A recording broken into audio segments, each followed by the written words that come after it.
Bonjour à tous. Au nom de l'Église évangélique baptiste de Bémao, je salue fraternellement les membres de la Fédération baptiste de la Guadeloupe ainsi que tous ceux qui se joignent à nous pour ce culte dominical. La grâce et la paix vous sont données de la part de Dieu le Père et de Jésus-Christ notre Sauveur et Seigneur.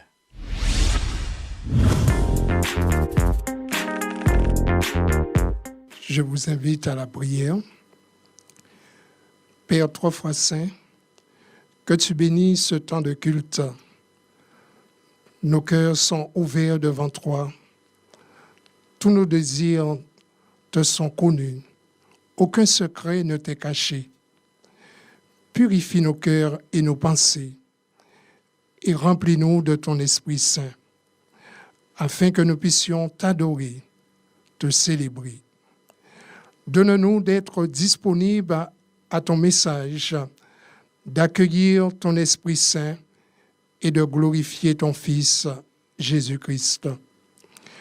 Instruis-nous, Seigneur, et forme-nous à ton service.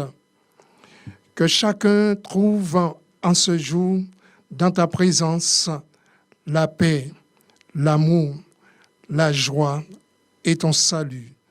Reçois notre prière au nom du Père, du Fils et du Saint-Esprit. Amen.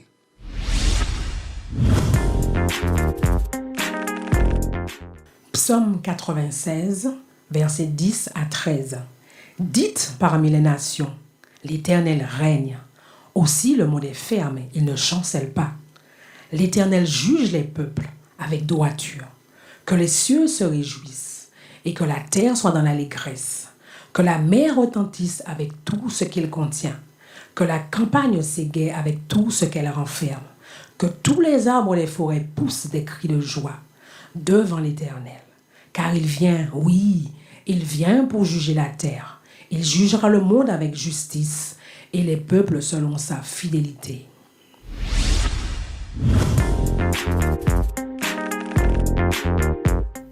Seigneur, ouvre nos lèvres et nos bouches publieront tes louanges. Tu es bon pour ceux qui se tournent vers toi, pour ceux qui te cherchent. Je vous invite à chanter avec nous ce matin parce que c'est notre confession de foi. Nous croyons en Dieu le Père.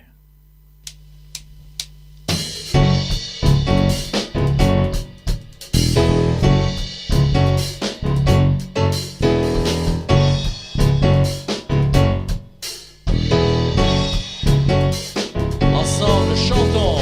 Nous croyons en Dieu le Père, créateur de l'univers, et en Christ, son Fils unique, né de Dieu,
nous lui donnons toute la gloire, car il le mérite.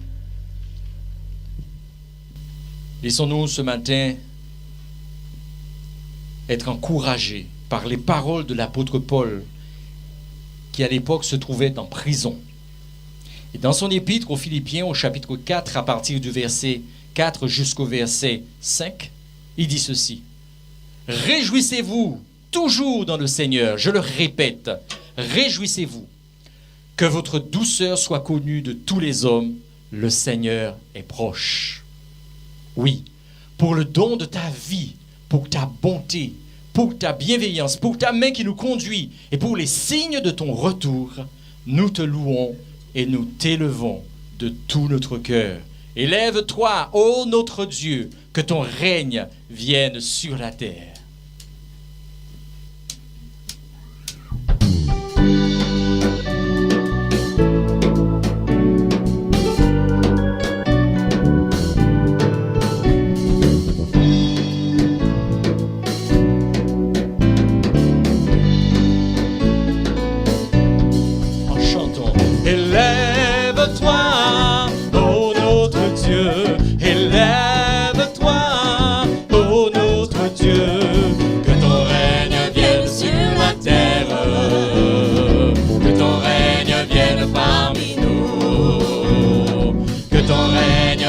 Sur la terre, que ton règne vienne parmi nous. Élève-toi, élève-toi, ô notre Dieu.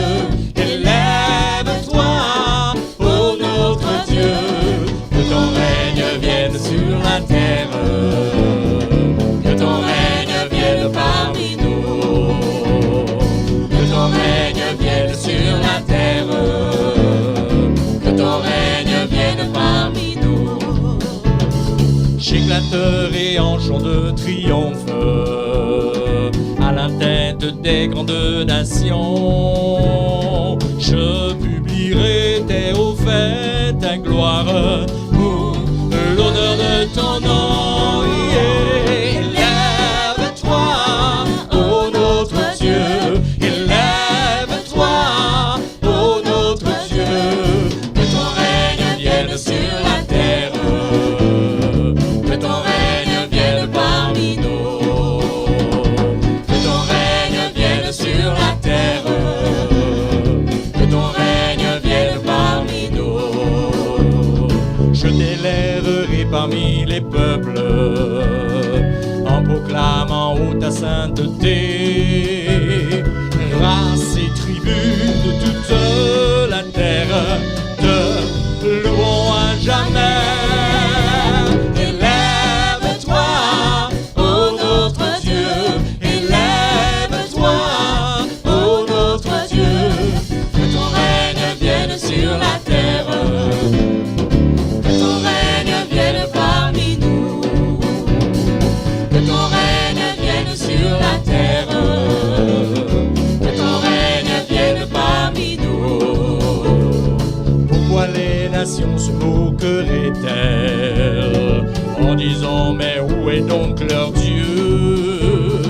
Notre Seigneur qui vit dans le ciel règne et fait tout ce qu'il veut. Élève-toi, ô notre Dieu. Élève-toi, ô notre Dieu. Que ton règne vienne sur la terre, que ton règne vienne parmi nous.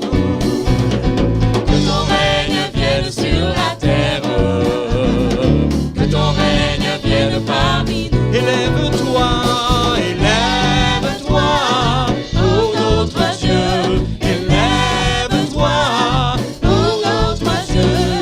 Que ton règne vienne sur la terre, que ton règne vienne parmi nous.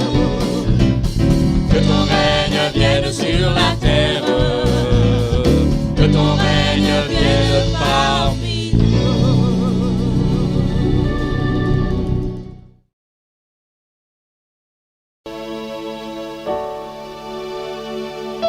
Tu es le roi de gloire, ô Christ ressuscité.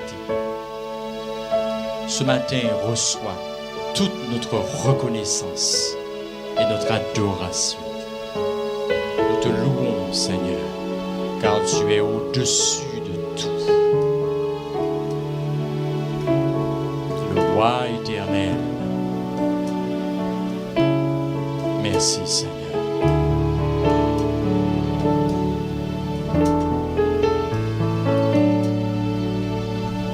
Au-dessus des puissances, au-dessus des rois, au-dessus de la nature et de la création, au-dessus de tous les plans des hommes sages, bien avant le monde tu existais,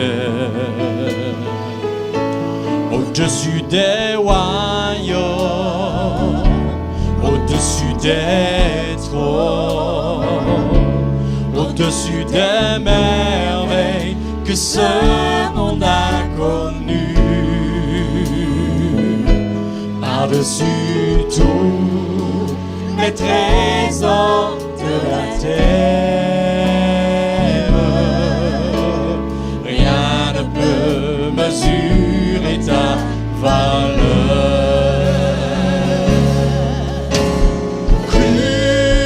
Crucifié, seul abandonné, tu as souffert, méprisé, rejeté, tel une rose foulée par nos pieds.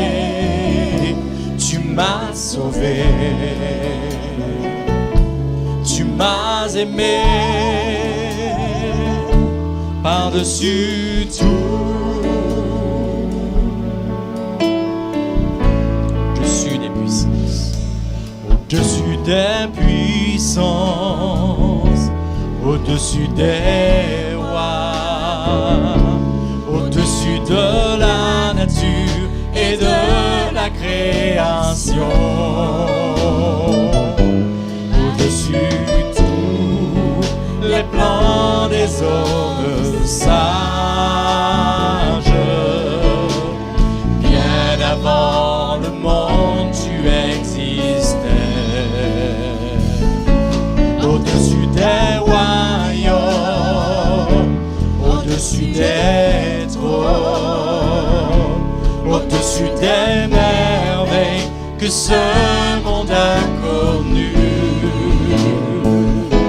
par-dessus tous les trésors de la terre, rien ne peut mesurer ta valeur.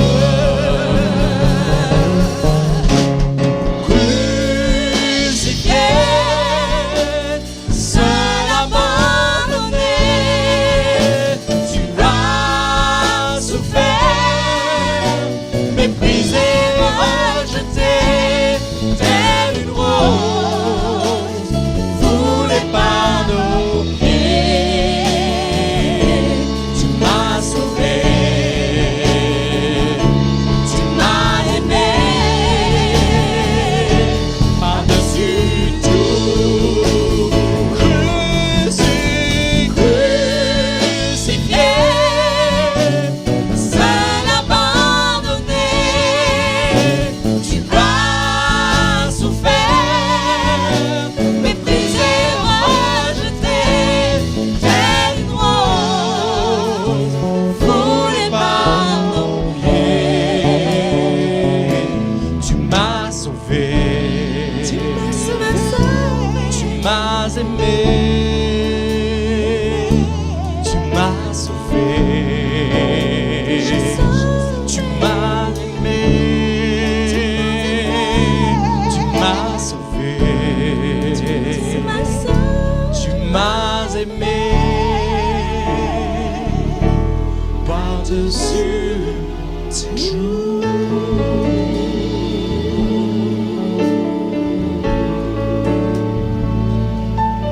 Alléluia, merci Seigneur, merci Jésus.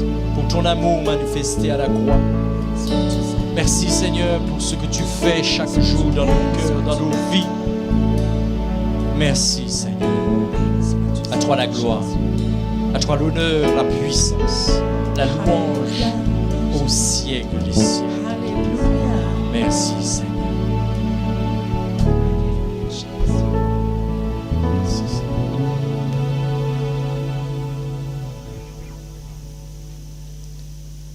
Je vous invite maintenant à courber vos fronts dans un instant de recueillement, de prière, mais aussi de confession.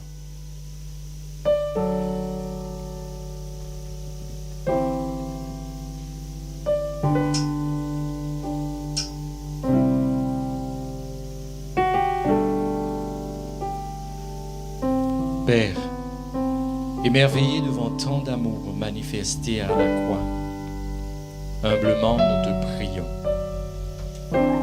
Merci d'avoir envoyé ton Fils Jésus sur cette terre. Tu as accepté en sacrifice sa vie pour que nos péchés soient pardonnés. Nous t'en remercions de tout notre cœur. Nous devons cependant confesser combien nous avons du mal à vivre cet amour. C'est vrai qu'il nous arrive d'ignorer la souffrance de nos semblables en les laissant se débattre seuls dans leurs problèmes et leur détresse. Nous sommes parfois tellement préoccupés par la réalisation de notre propre bonheur que nous oublions notre prochain. Pardonne-nous, Seigneur, car lorsqu'éclatent les conflits, nous sommes peu ouverts à la réconciliation. Pardonne-nous, Seigneur. Tu nous as montré clairement ce qu'est l'amour, mais nous avouons ce matin ne pas être à la hauteur de ton commandement qui est de t'aimer et d'aimer notre prochain comme nous-mêmes. Père, s'il te plaît, accorde-nous ta grâce, ton pardon, ta miséricorde. Fortifie notre foi pour qu'elle ne défaille point. Et aide-nous enfin à discerner les signes des temps afin que nous soyons prêts pour ton glorieux retour. Oui, Maranatha, viens Seigneur. Viens Seigneur Jésus.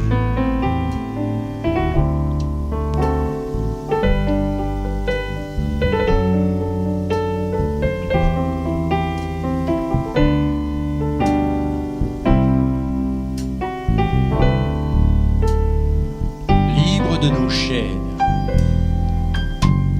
Libre de nos chaînes, nous marchons vers toi. Ta main souveraine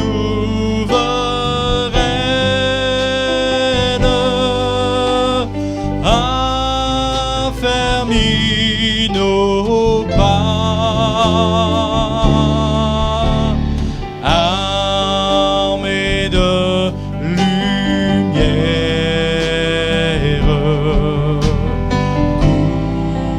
couronnée d'éclat,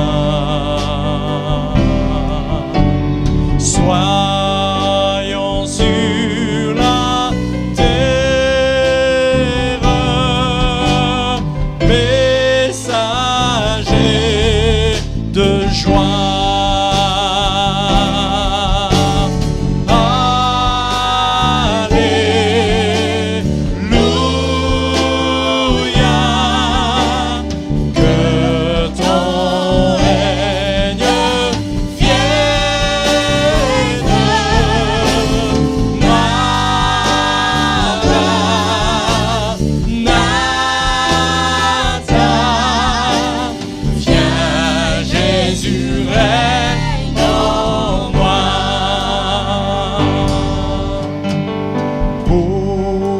Proclamons sa grâce au creux de la nuit.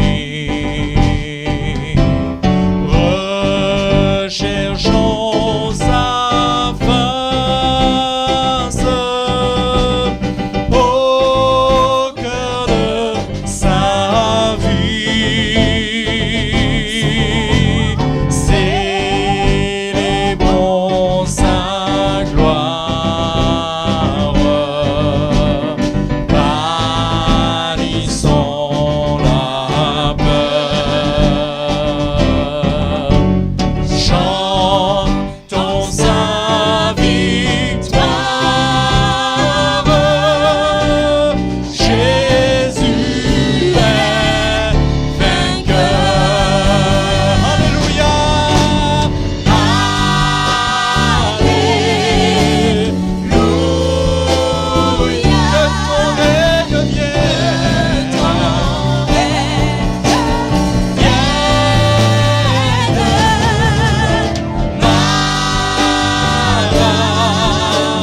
Seigneur Jésus, viens régner en nous, dans nos maisons, dans nos villes, dans notre pays et sur toute la terre. Je vous invite à la prière. Prions pour les autorités qui nous gouvernent. Roi des cieux, tu es le Seigneur Tout-Puissant, le Maître du ciel et de la terre. Beaucoup de ceux qui détiennent le pouvoir dans ce monde contestent tes prérogatives. Mais tu es et tu demeures le souverain Maître auquel tout est soumis. Dispense ta sagesse à tous les responsables politiques, économiques et sociaux et fais de nous des citoyens attentifs, constructifs, qui vivent l'Évangile en étant sel et lumière dans ce monde. Il est parfois difficile de proclamer l'Évangile dans un monde indifférent, voire fermé à ton message. Mais nous te prions, Seigneur, de remplir tes serviteurs et tes servantes de force, de courage, afin qu'ils annoncent ta parole avec une pleine assurance dans la puissance de ton Saint-Esprit. Et enfin, fais de nous et de tous ceux qui croiront en ton message des chrétiens affermis et persévérants jusqu'à ton retour. Amen. Nous ne connaissons ni l'heure ni le jour, mais le jour du Seigneur est proche. C'est une bonne nouvelle pour tous ceux qui mettent leur confiance en lui. Chantons ensemble notre assurance. Je ne sais pourquoi dans sa grâce.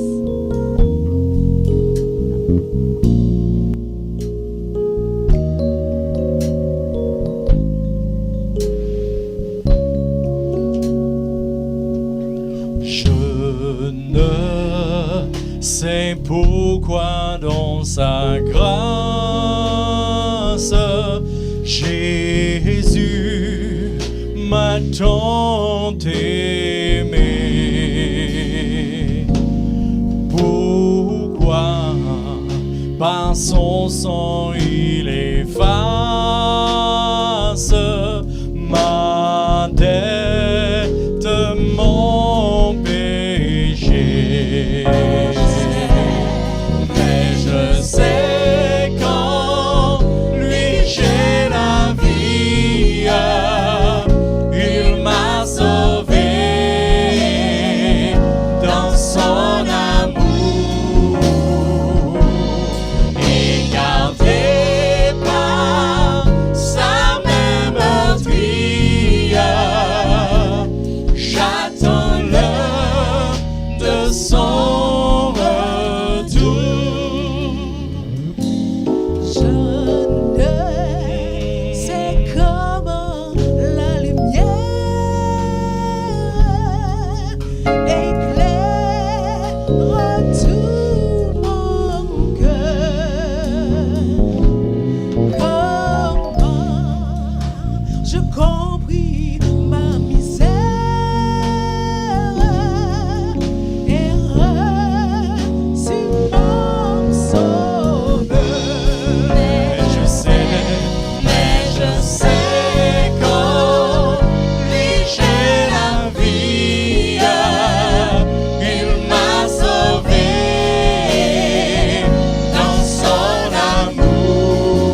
de son retour.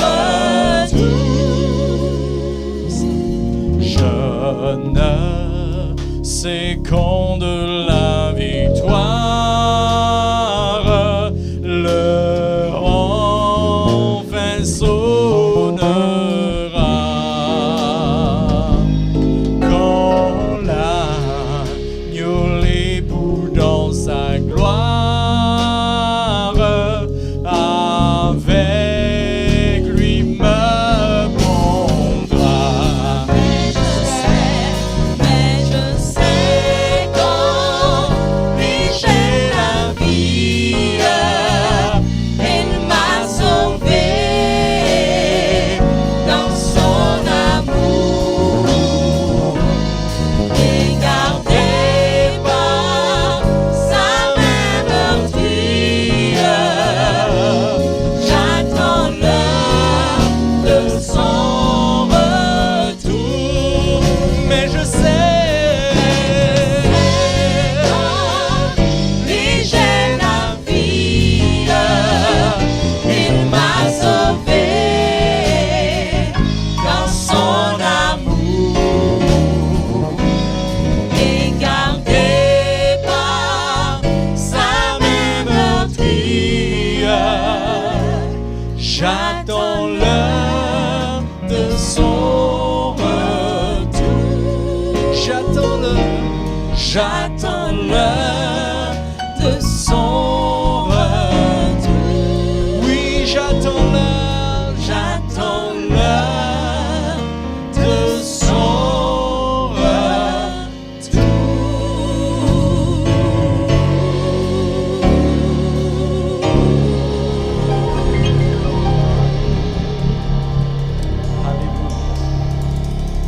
Alléluia. Nous voulons proclamer notre confession de foi ce matin. Dans Apocalypse, le chapitre 1er, le verset 5 et 6, il nous est dit ceci: à celui qui nous aime, qui nous a lavés de nos péchés par son sang, et qui a fait de nous un royaume, des prêtres pour Dieu son Père. À lui soit la gloire et la domination au siècle des siècles. Amen. Amen. Merci Seigneur. Merci Jésus.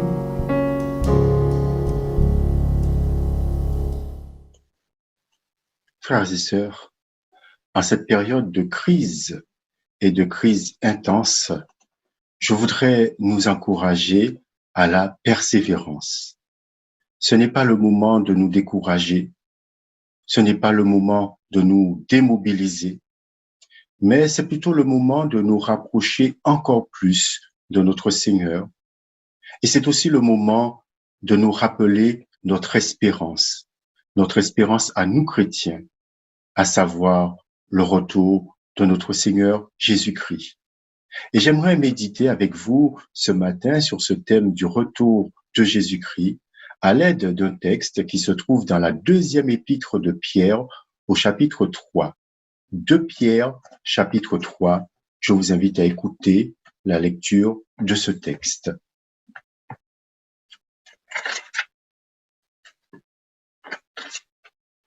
Voici déjà, bien-aimés, la seconde lettre que je vous écris.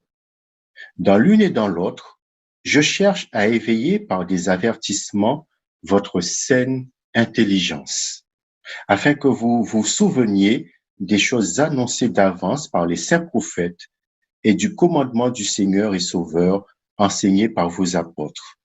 Sachez avant tout que, dans les derniers jours, il viendra des moqueurs avec leurs railleries et marchant selon leur propre convoitise. Ils disent, où est la promesse de son avènement, de son retour? Car depuis que les pères sont morts, tout demeure comme dès le commencement de la création. Ils veulent ignorer en effet que des cieux existèrent autrefois par la parole de Dieu, ainsi qu'une terre tirée de l'eau et formée au moyen de l'eau, et que par ces choses, le monde d'alors périt, submergé par l'eau. Mais par la même parole, les cieux et la terre d'à présent sont gardés et réservés pour le feu, pour le jour du jugement et de la ruine des hommes impies. Mais il est une chose, bien-aimés, que vous ne devez pas ignorer, c'est que devant le Seigneur, un jour est comme 1000 ans et 1000 ans sont comme un jour. Le Seigneur ne tarde pas dans l'accomplissement de la promesse comme quelques-uns le croient, mais il use de patience envers vous, ne voulant pas qu'aucun périsse, mais voulant que tous arrivent à la repentance. Le jour du Seigneur viendra comme un voleur. En ce jour, les cieux passeront avec fracas, les éléments embrasés se dissoudront et la terre avec les œuvres qu'elle renferme sera consumée. Puisque tout cela est en voie de dissolution, combien notre conduite et notre piété doivent être saintes. Attendez et hâtez l'avènement du jour de Dieu, jour à cause duquel les cieux enflammés se dissoudront et les éléments embrasés se fondront. Mais nous attendons, selon sa promesse, de nouveaux cieux et une nouvelle terre où la justice habitera. C'est pourquoi, bien-aimés, en attendant ces choses, appliquez-vous à être trouvés par lui sans tache et irréprochables dans la paix. Croyez que la patience de notre Seigneur est votre salut, comme notre bien-aimé frère Paul nous l'a aussi écrit selon la sagesse qui lui a été donnée.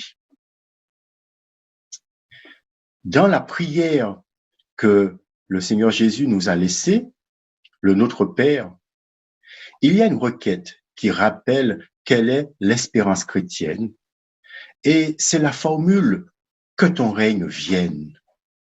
Que ton règne vienne, c'est-à-dire que Dieu soit reconnu comme Dieu, comme celui qui a toute autorité, que sa volonté soit faite, que ses commandements soient mis en pratique. Que ton règne vienne. Mais nous savons que le règne de Dieu ne viendra pas par les efforts humains. Ce ne sont pas les hommes qui réussiront à établir le royaume de Dieu sur terre. C'est Dieu. C'est Dieu, lors du retour de Jésus, qui installera ce règne de paix, ce règne de justice. Il nous faut comprendre que par son enseignement, par ses miracles, par les exorcismes qu'il opérait, mais aussi par sa mort, par sa résurrection, notre Seigneur Jésus a inauguré le royaume de Dieu, le règne de Dieu. Inauguré, qu'est-ce que ça veut dire? Ça veut dire qu'il a posé les premières pierres. Il a posé les pierres fondatrices, les pierres fondamentales. Par sa mort et par sa résurrection, Jésus a remporté la victoire décisive sur le mal, sur le péché. Et aujourd'hui, Satan et les démons mènent un combat contre Dieu, mais un combat qu'ils savent être perdu d'avance. Ils ont déjà perdu. L'apôtre Paul nous rappelle que Jésus a dépouillé les dominations et les autorités et qu'il les a livrées publiquement en spectacle, en triomphant d'elles par la croix. Colossiens 2, 14. Le Seigneur Jésus a donc déjà remporté la victoire décisive sur le mal, sur le péché, sur le diable. Mais nous attendons encore. Et nous attendons qu'il revienne pour établir complètement et définitivement son règne. Et c'est pourquoi nous continuons à dire cette prière, que ton règne vienne. D'ailleurs, c'est la prière de toute l'Église et c'est aussi la prière de l'Esprit Saint. En Apocalypse 22, verset 17, on nous dit que l'Esprit et l'Église disent « Oui, viens bientôt, Seigneur Jésus ». La formule « Maranatha » signifie en araméen « Le Seigneur vient » ou encore « Viens Seigneur, viens ». C'est donc lorsque le Seigneur Jésus reviendra qu'il installera définitivement le règne de Dieu ou le royaume de Dieu. C'est quand Jésus reviendra que la volonté de Dieu sera vraiment faite sur la terre comme au ciel. La première venue de Jésus s'est faite dans la discrétion et dans l'humilité. Jésus est venu une première fois, mais en sauveur, en serviteur. Il est venu une première fois pour mourir pour nos péchés. Mais il reviendra. Et son deuxième séjour, sa deuxième venue se fera dans la gloire. Il viendra cette fois-ci, non pas en serviteur, mais en roi, en seigneur, en juge. Et cette seconde venue n'aura pas la dimension discrète, humble, cachée de la première, mais ce sera une venue publique, visible, éclatante, glorieuse. Voici, il vient avec les nuées et tout œil le verra, même ceux qui l'ont percé, et toutes les tribus de la terre se lamenteront à cause de lui. Apocalypse 1, verset 7. C'est quand il reviendra, c'est quand il aura jugé les vivants et les morts, quand il aura rendu à chacun selon ses œuvres, qu'il établira son royaume définitivement, qu'il essuiera toute larme de nos yeux, qu'il éradiquera à tout jamais la mort, la souffrance, la maladie, les épidémies qui nous font tant souffrir et pleurer aujourd'hui. Il établira son royaume où la paix et la justice s'embrasseront enfin. Voilà notre espérance à nous chrétiens. Il ne s'agit pas là d'un rêve pieux, d'un rêve de croyant. Il ne s'agit pas d'une utopie, d'une idée trop belle pour être vraie. Non, il s'agit de la promesse du Dieu qui ne ment pas. Et Dieu engage sa parole, il engage son honneur et nous savons qu'il ne décevra pas notre attente. L'apôtre Pierre nous dit néanmoins dans le texte que nous avons lu que notre foi sera soumise à rude épreuve. Certains incroyants vont se moquer de notre espérance.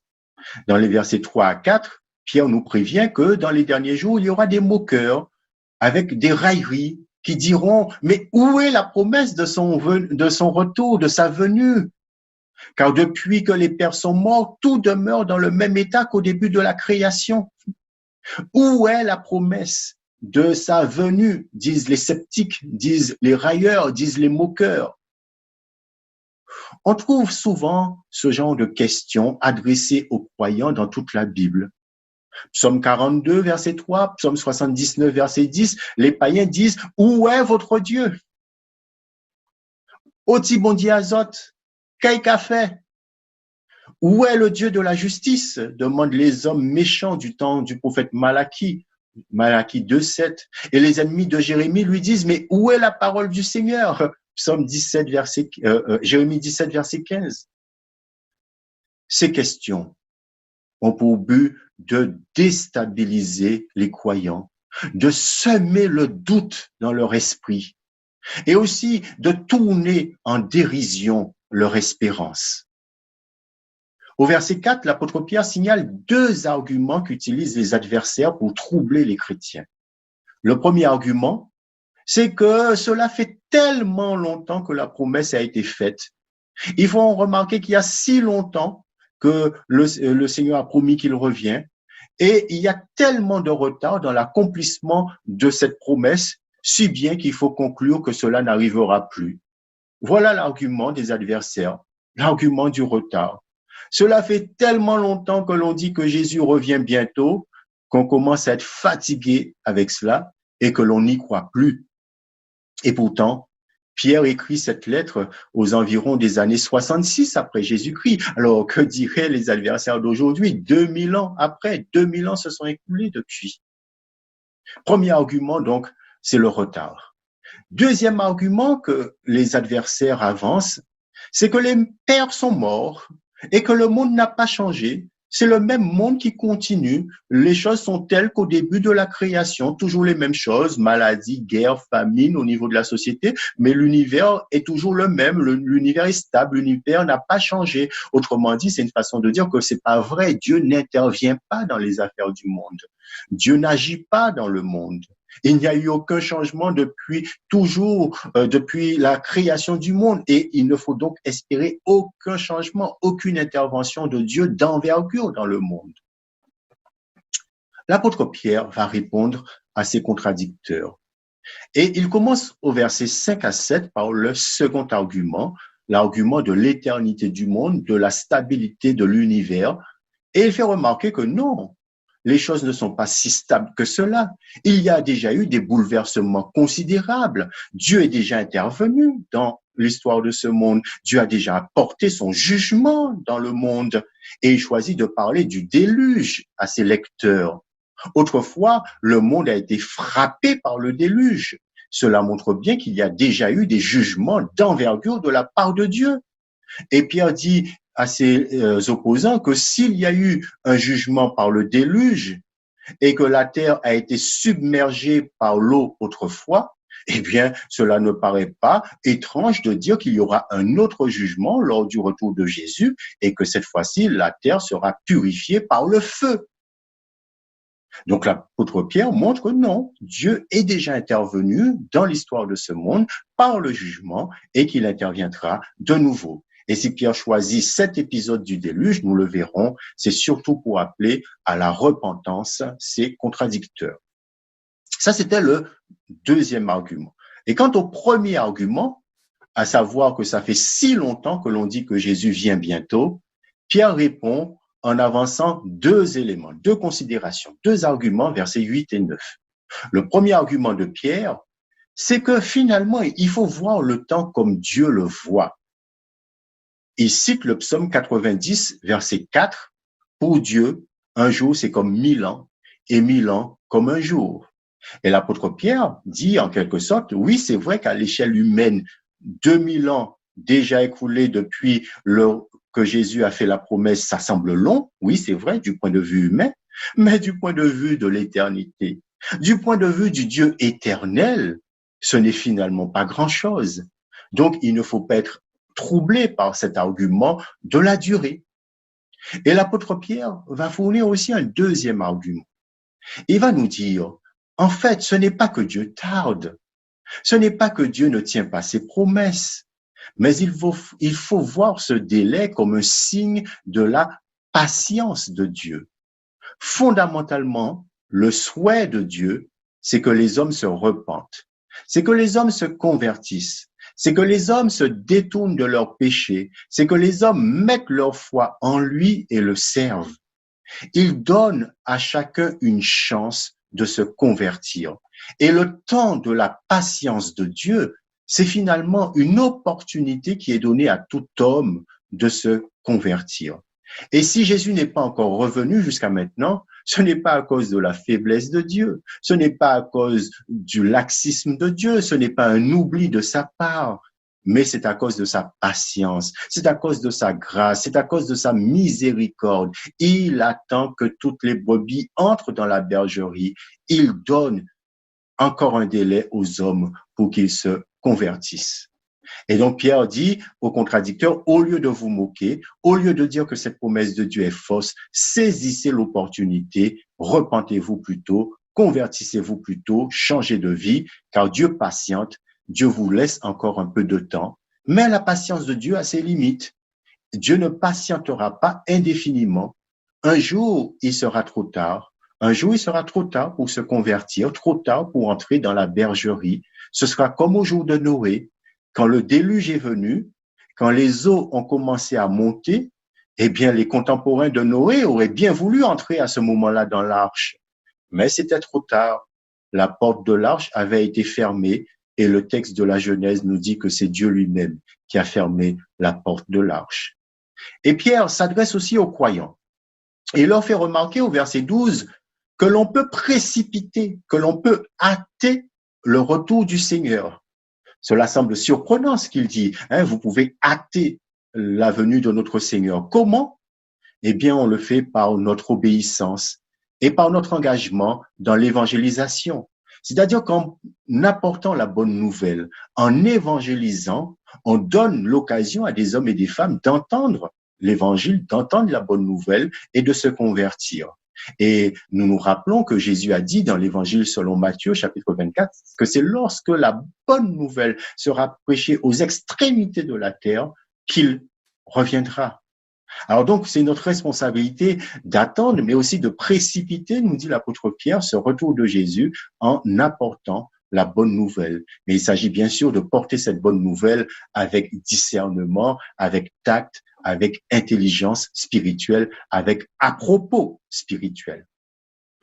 Pierre conclut donc que les railleries, que les moqueries de ses adversaires ne l'affectent pas, ne l'ébranlent pas. Il n'est pas ébranlé par ces moqueries. Et il dit donc avec assurance au verset 13 que nous attendons, selon la promesse de Dieu, de nouveaux cieux et nouvelles terres où la justice habitera. L'apôtre Jean nous dit à peu près la même chose dans le livre de l'Apocalypse, au chapitre 21. Le livre de l'Apocalypse se termine ainsi avec la même promesse de la part de Dieu. Écoutez ce qu'il est dit, Apocalypse 21. Puis je vis un nouveau ciel et une nouvelle terre, car le premier ciel et la première terre avaient disparu, et la mer, qui symbolise donc le mal, la corruption, la mer n'était plus. Et je vis descendre du ciel d'auprès de Dieu la ville sainte, la nouvelle Jérusalem, préparée comme une épouse qui s'est parée pour son époux. J'entendis du trône une voix qui disait, « Voici le tabernacle de Dieu avec les hommes.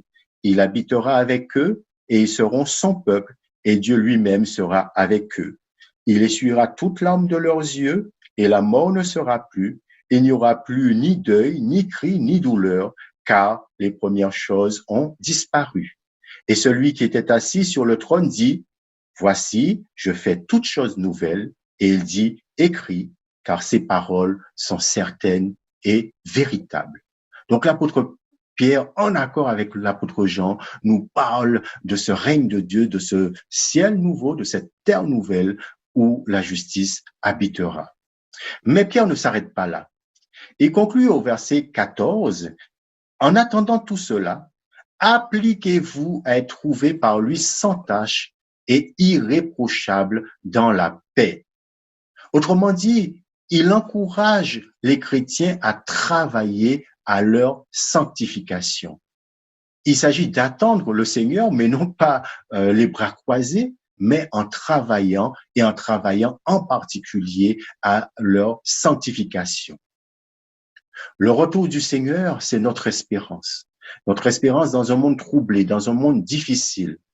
Mais c'est aussi une forte motivation à vivre en tant que chrétien authentique, en tant que chrétien conséquent, en tant que chrétien cohérent, en tant que chrétien engagé. Et le mot biblique pour cela, c'est la sanctification. Et l'Épître aux Hébreux nous rappelle que sans la sanctification, nul ne verra le Seigneur. Travaillez à votre sanctification. Et frères et sœurs, je voudrais terminer avec ces mots. Notre Seigneur revient. Il nous l'a promis. C'est la promesse du Dieu qui ne ment pas. Et il revient pour installer définitivement son royaume et pour nous donner le repos total, le repos parfait, le repos complet, le repos absolu. Il vient installer son règne de paix. Il y a mieux à venir. Nous ne sommes pas encore au paradis. Dieu nous accorde certes des petits bonheurs pour que nous en jouissions, mais nous savons que nous ne sommes pas encore au paradis. Et nous sommes invités à attendre ce ciel nouveau et cette terre nouvelle que le Seigneur prépare. Mais en attendant, il nous demande de rester vigilants. Il nous demande de ne pas nous démobiliser. Il nous demande de ne pas nous décourager, mais de l'attendre de manière active en travaillant à notre sanctification, en le servant, en mettant en pratique ses commandements, en menant une vie digne de lui. Une vie qui le glorifie. Une vie qui le glorifie. Il nous demande à travailler à notre sanctification, que notre vie soit transparente à sa lumière et que le Seigneur Jésus nous trouve lors de son retour vêtus et non pas nus. Amen.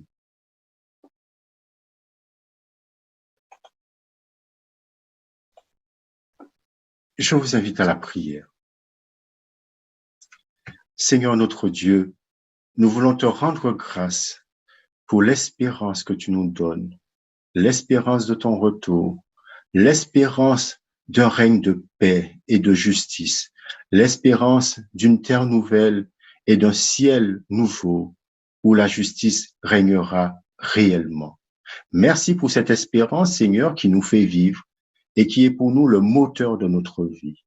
Nous te prions, Seigneur, notre Dieu, de nous donner de t'attendre avec persévérance sans nous laisser ébranler par les moqueurs, par les sceptiques, sans nous laisser non plus découragés par le péché, découragés par la dureté parfois de ce monde. Garde-nous de perdre notre espérance, de laisser le diable nous l'enlever, de laisser le diable nous tenter et nous éloigner loin de toi. Que ce temps d'épreuve, de difficulté ne soit pas pour nous une occasion de chute. Que ce ne soit pour aucune occasion de chute, une occasion d'abandonner la foi, une occasion d'abandonner son assemblée, une occasion de s'éloigner de toi, mais au contraire que ce soit le moment où chacun se fortifie dans sa foi.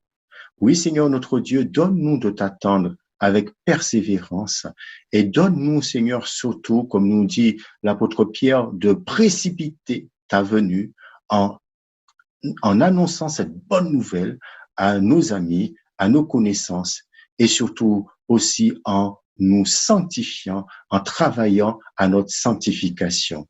Oui, Seigneur, viens bientôt. Et quand tu viens, Seigneur, nous prions que tu nous trouves non pas endormis, mais réveillés, non pas nus, mais véritablement vêtus. Nous te demandons toutes ces choses au nom de Jésus-Christ, notre Seigneur. Amen. Amen. Le Seigneur vous bénisse.